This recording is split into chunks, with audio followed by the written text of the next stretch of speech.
So, welcome to our Be the Glue series, where we share short and casual but impactful conversations of individuals who have been the glue by either bringing people together, ideas and efforts, and create something meaningful or navigate, challenges. So today I am joined by my colleague and friend, Caroline Jourdain, who is a longstanding member of the National Payroll Institute and also a career coach for professionals in payroll who are looking to just get out of those tactical ways. So, welcome, Caroline.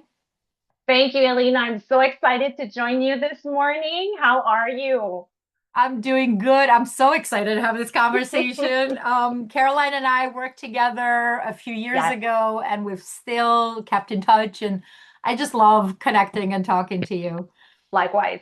Likewise, you've been very helpful throughout my years. Actually, you've been my mentor for quite some time, actually.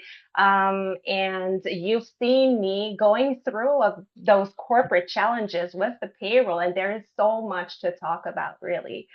Back then, I was coordinating payroll, I was administrating HRIS, and we were pulling through an implementation of an HCM, right, in Canada.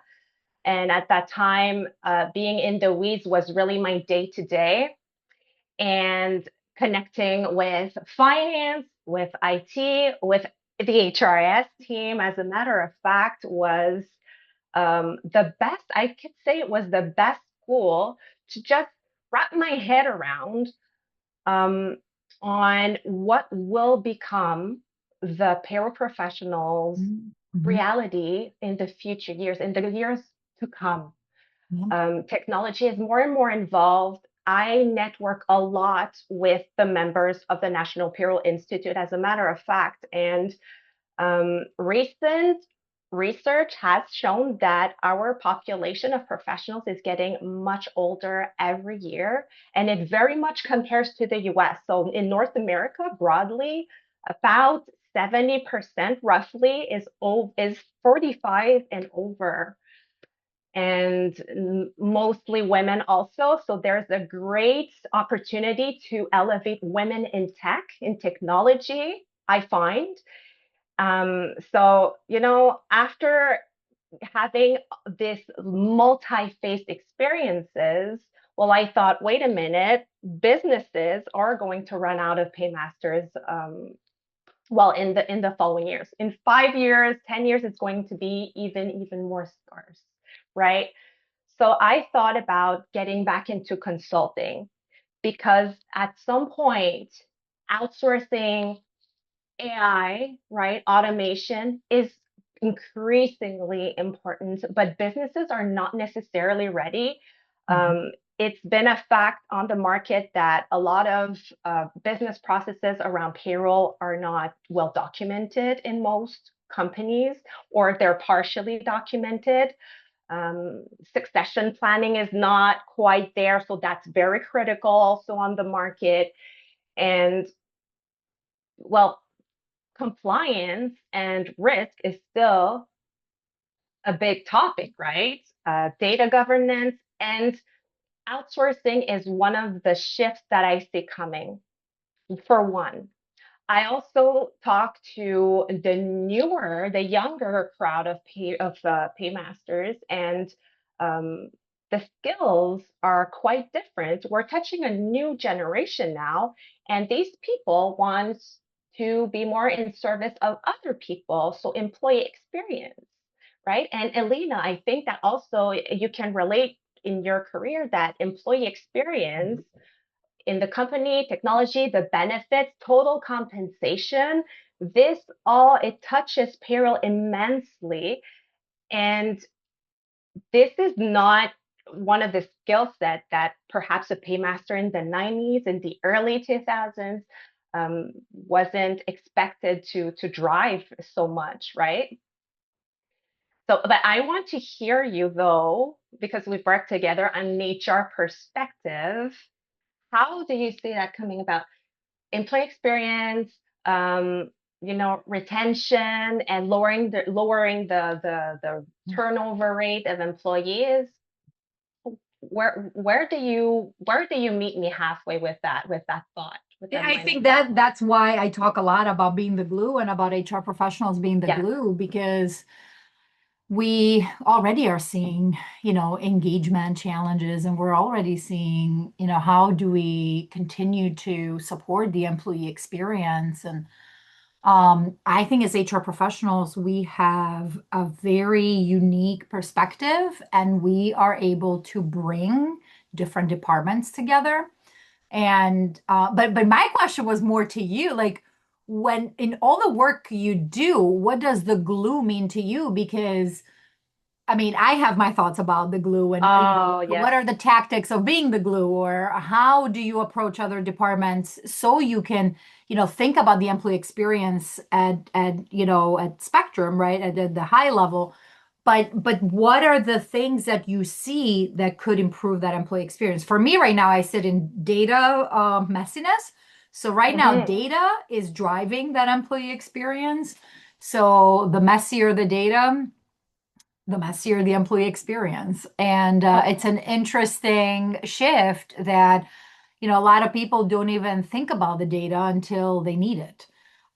So thinking about like one way of us being the glue as HR professionals is how can we be proactive that we have our data architecture and we think about data governance and we think about the different systems and how, what is your HR tech stack, and a lot of people don't even think about HR tech being, there you part go. of True. HR, and it's like a whole career path, and you know, people do get exposure.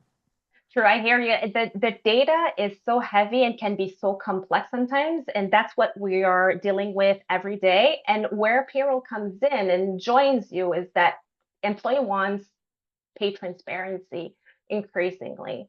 So Mhm. how do you translate that on a pay statement, right? In your memos, your Yeah. communications, new legislation is coming up. How is this going to impact your employee handbook and your other policies that your employees are subject to?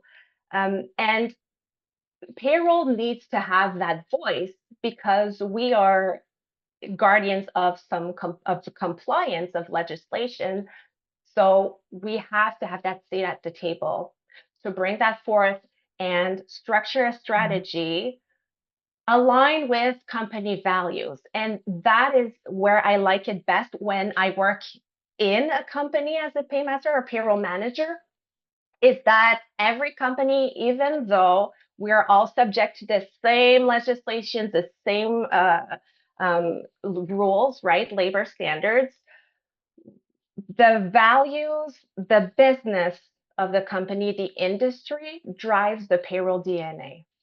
It really Mhm. comes down to that. And then you have company size, where payroll is going to sit. Smaller companies will have it more under finance because they control costs first. And then as you grow and you have bigger teams, you want to keep the talent. So then employee experience is Mhm. becoming more Mhm. important. And then payroll tends, more often than not at this stage, at some point before it gets a bigger enterprise, it shifts under HR. And then it can shift under, it can be its own team at one point and they have different systems, but there is a clear governance when you get at that enterprise level.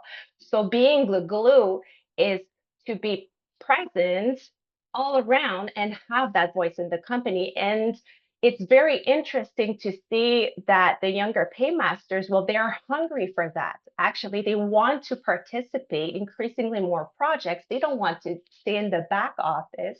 I Mhm. gave a workshop this year and I made a comparison with the evolution of technology through the decades, like starting with the big terminals that we used to have a very long time ago, and how when we were out of that era, we had the first PCs, and then it became immediately a back office function because company had their own PCs, the in-house, right, an in-house software on premise for a long time, and the payroll people, or maybe it was accounting or someone from finance running the payroll, well, they were not very much concerned or coming out to discuss.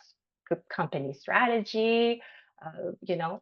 So there wasn't that much involvement back then. But now with technologies and all of the potential that we have as far as skill sets, the industry shifting, the talent retention that everyone needs, this is all changing about. And I know that the National Payroll Institute, as a matter of fact, is working very hard to bring more content about how to drive leadership and governance in an organization.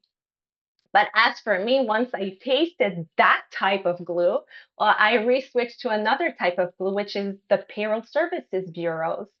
When you're in a consulting from a consulting standpoint, you get to see many organizations. I mostly work with SMEs, with small medium enterprises, but they all have the same type of challenges, and you see the differences per industry also. And it's very interesting to see not the worst of payroll, but the weight. I'd say the weight of The payroll. weight of Yes, payroll. the weight it holds in their strategy, how they view it, how they want to pull out certain KPIs depending on what their mission is. Because at the end of the day, it's all about purpose. A company drives the business because they have a purpose to make money, and payroll controls a cost, the biggest cost of the company, which is the employees and their workforce, Yeah. and that drives their purpose, and it's a mean to make their own money and you know complete their mission.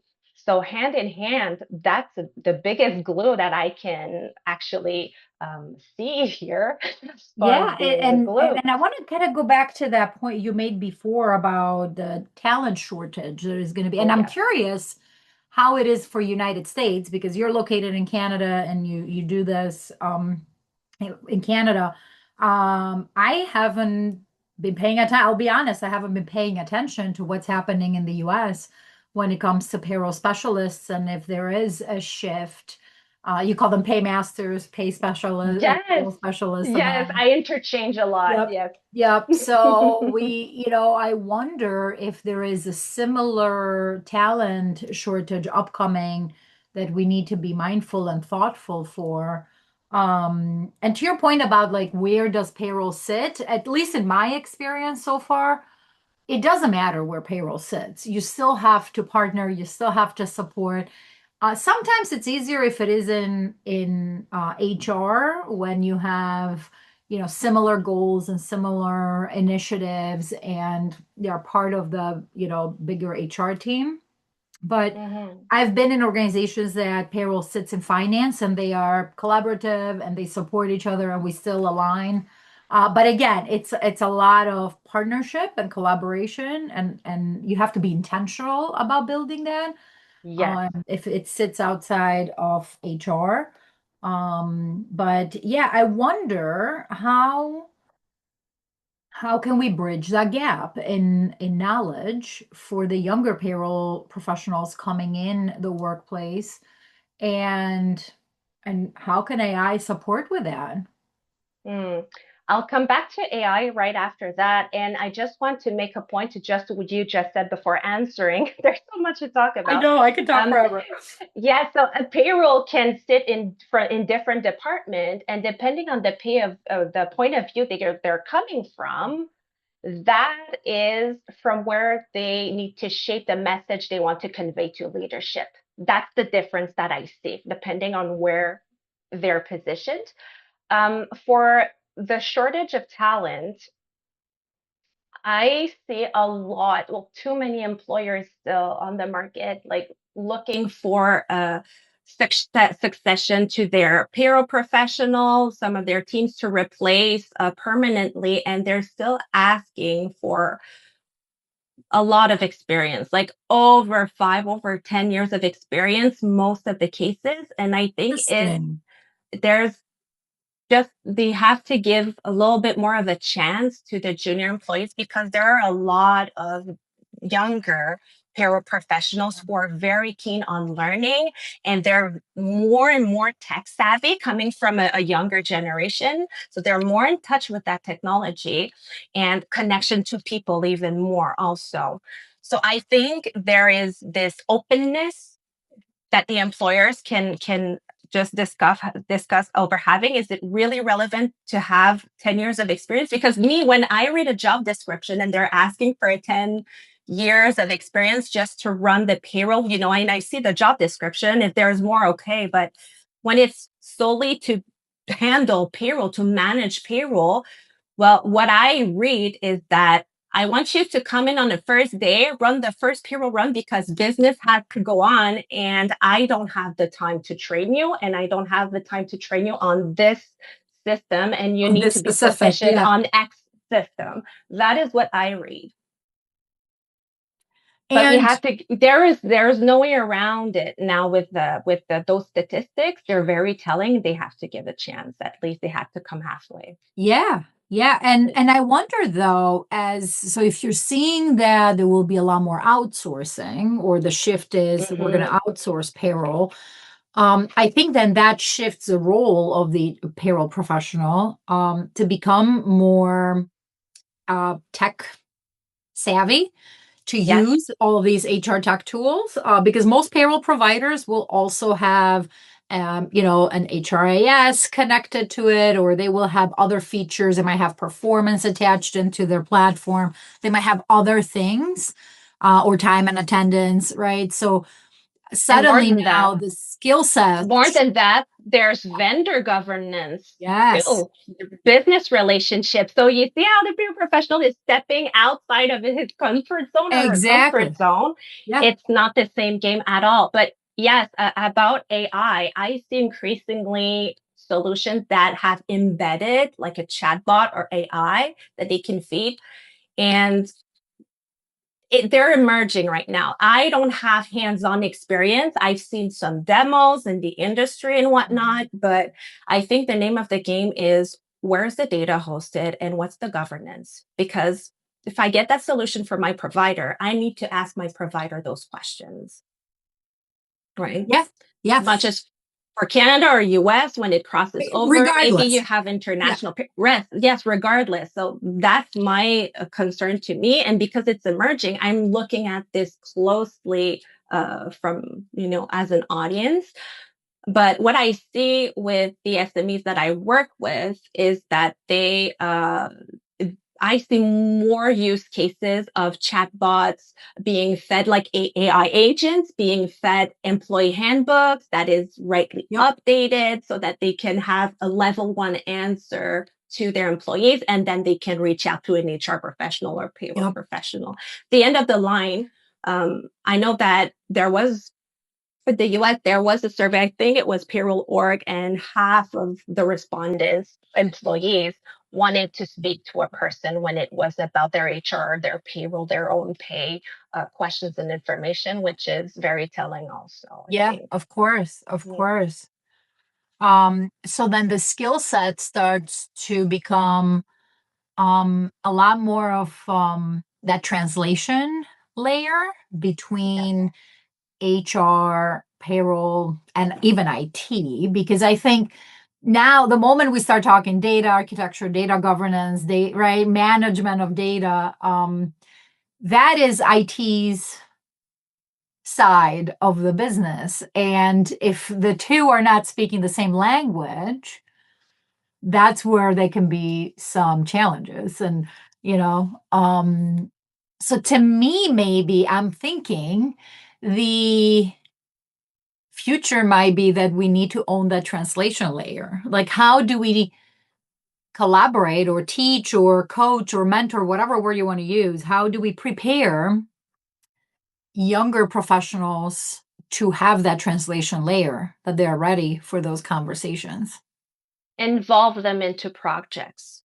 When you roll out a new feature for your employees on the HCM HRIS, if you're switching systems from the very beginning of the project, I once came into a company, they already had selected their vendor, but there was no one from payroll who actually checked the list of things that they needed, and I had to bridge gaps or find solutions. I was left Isn't with that the that. best? Where you're I like, know, but this is what we're doing. school. It is the best school when you're thrown into, the weeds like that and say, hey, this is what you have to work with, deal with that. We didn't know about, we had no payroll perspective on it, but it's fine. There's payroll in there somewhere. So go, Caroline, go. So Go figure it out. exactly. It's the best school. So projects, project management. I very much encourage payroll professionals to pursue some kind of payroll management course or, project. Project management course, yeah. Yes, project Yeah. management. I've seen some pursuing the CAPM, PNP, maybe some Yep. even sometimes.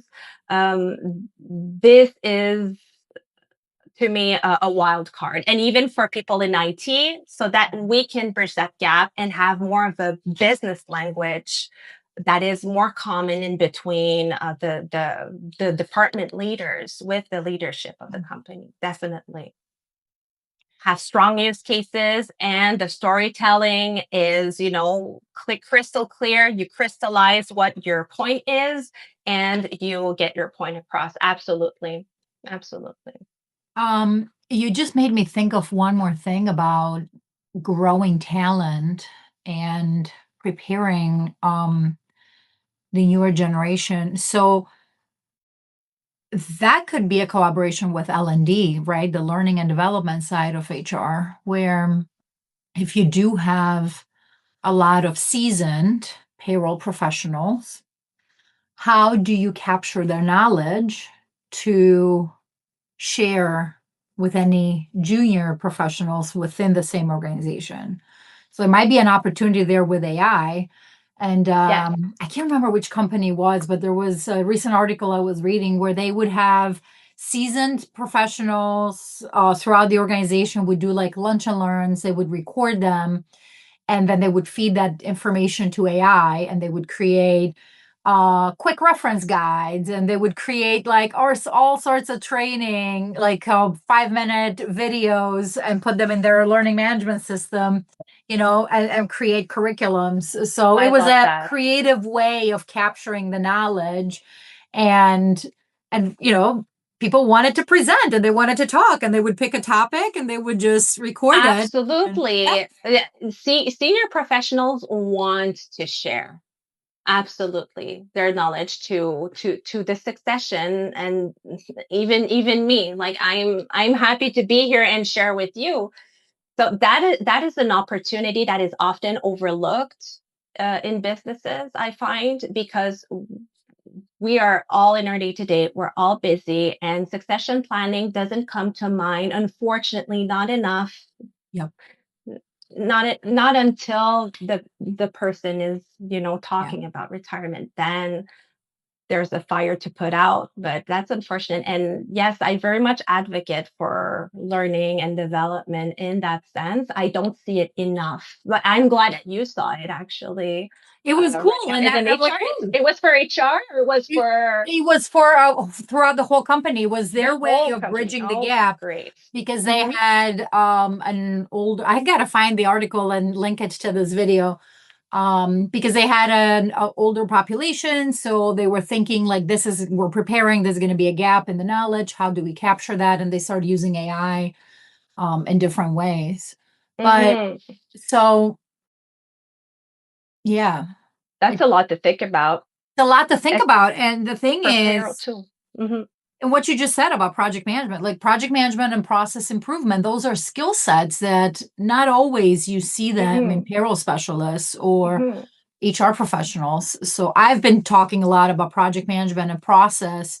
Um, and I actually did another podcast with a Lean Six Sigma professional Yeah. who we were talking about like document the process before starting to prompt because what we're also seeing is that people will go and slap AI on top of a broken process and then of course they get crap out of it. So That I is my biggest concern with payroll. It's garbage in, garbage out. And not only that, project management also has the frameworks to handle the different stakeholders, business stakeholders. So that is also very important in the bundle and as a skill set for the payroll professionals. Like I said, vendor governance, it's not just leadership, it's also external parties that you have to deal with.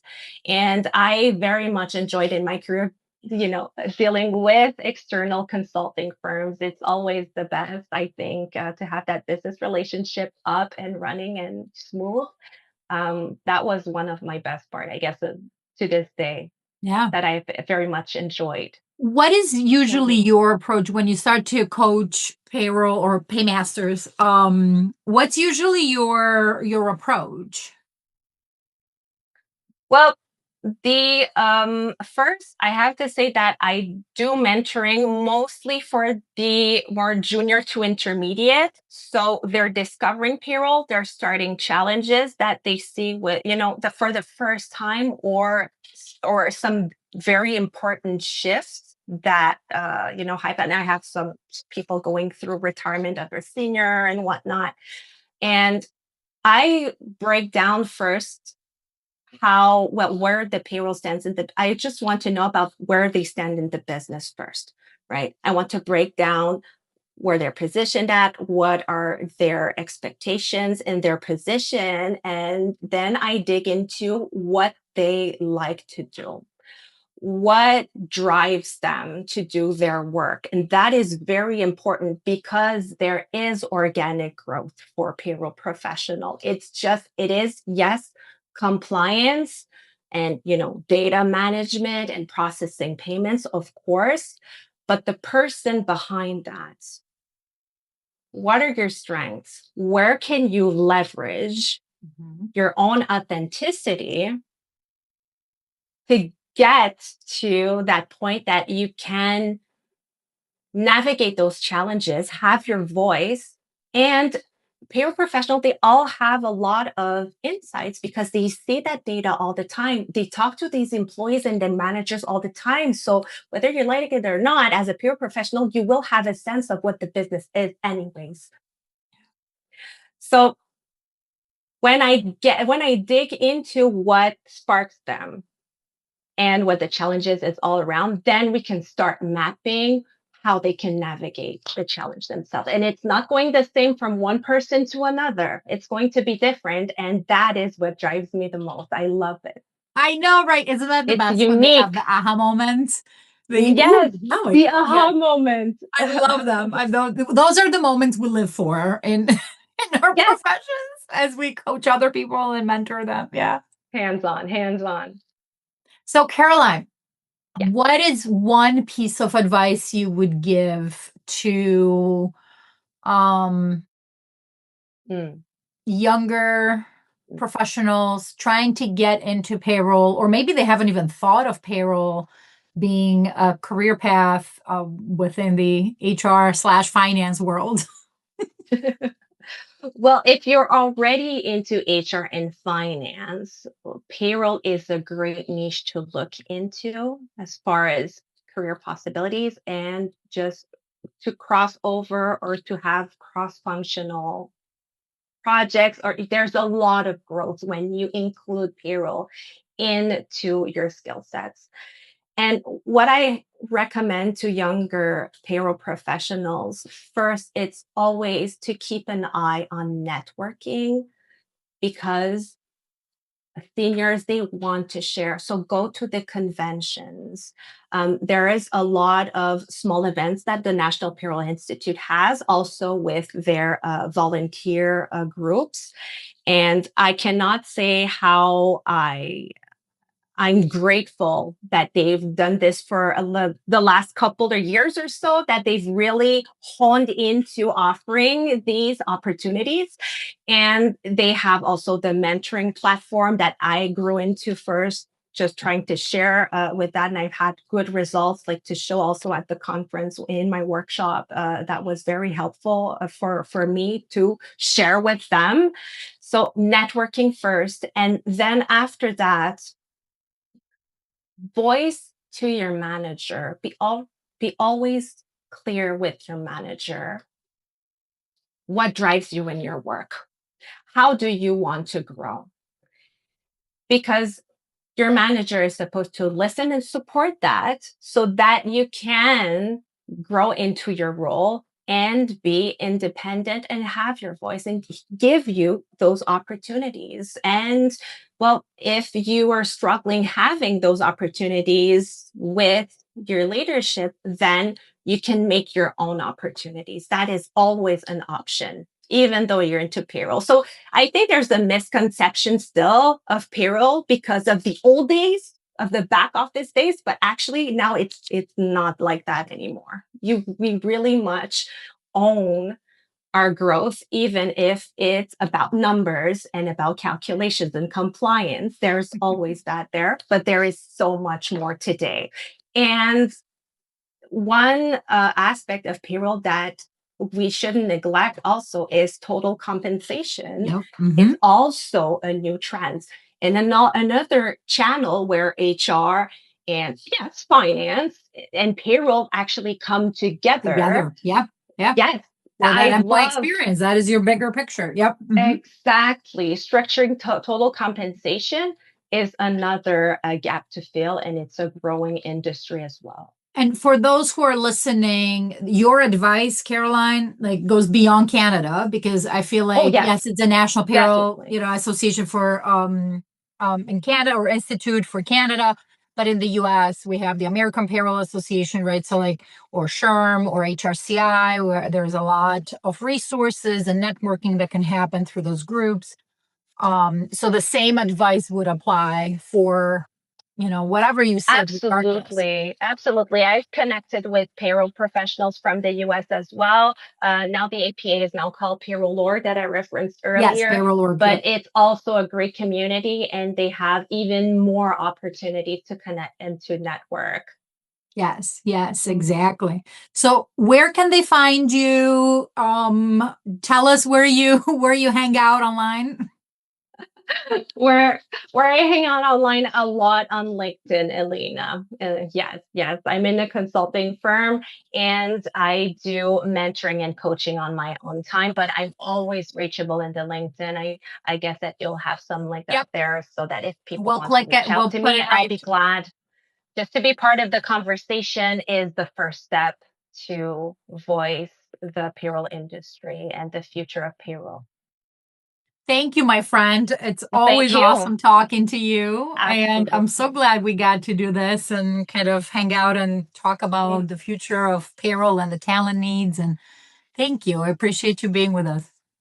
Likewise, and I hope to have some more talks with you in the future, Lena. Always a pleasure. Say, my friend. Thank you.